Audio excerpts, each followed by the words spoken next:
Assalamu alaikum, dear students of 11th class. Our today's topic is Daffodils, written by William Wordsworth.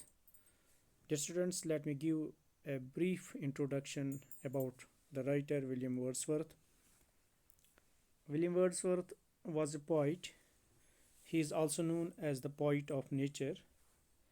He had a keen love of nature, for which he wrote, "Nature never did betray the heart that loved her." He made his debut as a writer in 1787 when he published a sonnet in the European magazine. He became a laureate in 1843 and his poetic autobiography, The Prelude, was published in 1850. Dear students, let me give a brief introduction about daffodils. The Daffodils is Wordsworth's fine lyric. He is a great lover of nature. The beautiful objects of nature attracts him. The daffodils show his love of nature. It expresses his joy in the objects of nature. The poem shows the beauty of the flowers as well as of the natural surrounding. The sight of the daffodils growing along the banks of a lake fills his heart with great joy. The memory of the daffodils comforts his troubled heart. The poet believes that nature is a source of permanent joy. Dear students, the structure of poem is very simple in form and language. Four stanzas of 6 lines each makes the entire poem 24 lines long. The rhyme scheme for each stanza is AB, AB, CC, where the first A and the second B lines rhyme with the third A and fourth B respectively. These are followed by a rhyming couplet CC. The poem is also rich in its use of figure of speech. Students, let me read first stanza of the poem. I wandered lonely as a cloud that floats on high over vales and hills, when all at once I saw a crowd, a host of golden daffodils, besides the lake, beneath the trees, fluttering and dancing in the breeze. Dear students, let me explain here the meaning of the words. Wandered means moved about. Lonely here means all alone. Float means flies or sails. On high means in the sky. Vales here means valleys. Host here means crowd. Beneath here means below. Floating means moving. Dear students, the poet was traveling aimlessly, just like a cloud, over the hills and valleys in the sky. At a time, suddenly he came across a large number of golden daffodils besides the lake and under the trees. Dear students, these beautiful flowers were moving and swinging in the gentle breeze that blew at that time. They presented a sight of beauty and joy. The poet compares himself to a cloud, as he was wandering without aim, just like clouds. Here, this is an example of simile. Dear students, let me define here simile in simple words. Simile is a figure of speech where two things are compared using as or like.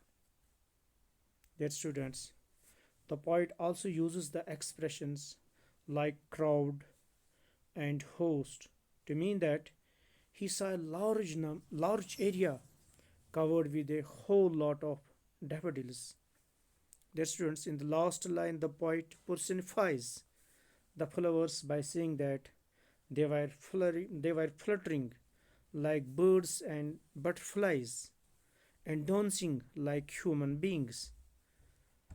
There is also an indication that it was a breezy day, so we get an overall idea of the landscape, which includes the valleys and hills, the lakes, the trees, the flowers beneath them, and the breezy atmosphere.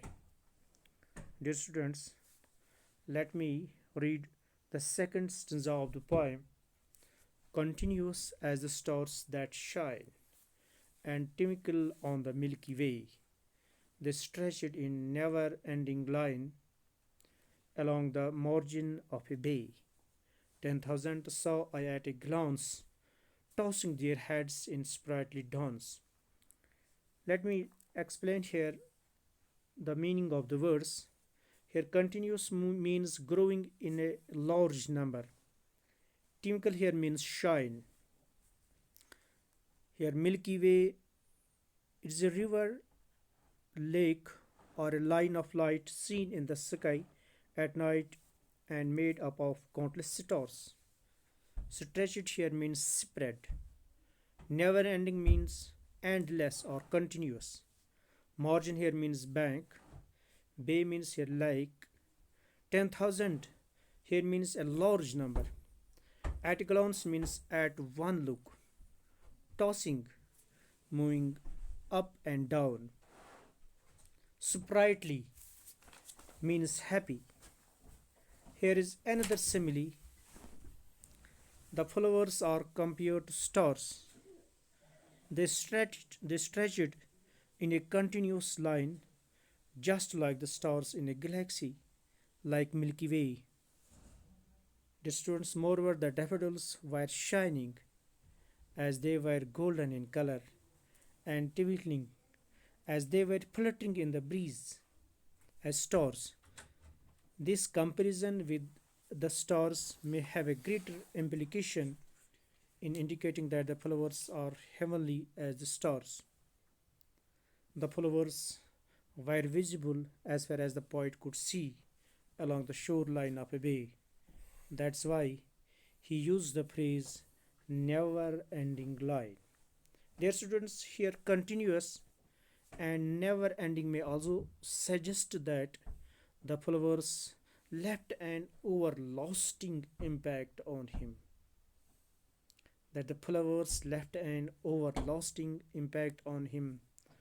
Wordsworth exaggerates the number of flowers by saying, 10,000 saw I at a glance.